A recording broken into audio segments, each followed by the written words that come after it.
डोंबिवलीकरांसाठी अतिशय दिलासादायक बातमी आहे की डोंबिवली मोठागाव मानकुली ब्रिज नंतर आता डोंबिवली आरओबी जो डोंबिवली रेल्वे फाटक रेल्वे क्रॉसिंग वरचा जो आरओबी आहे त्याची आज निविदा प्रक्रिया झालेली आहे।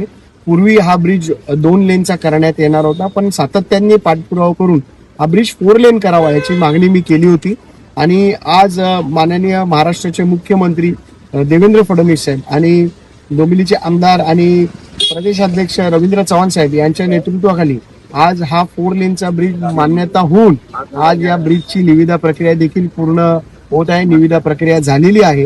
डोंबिवलीकरांसाठी अतिशय महत्वाचा हा विषय आहे।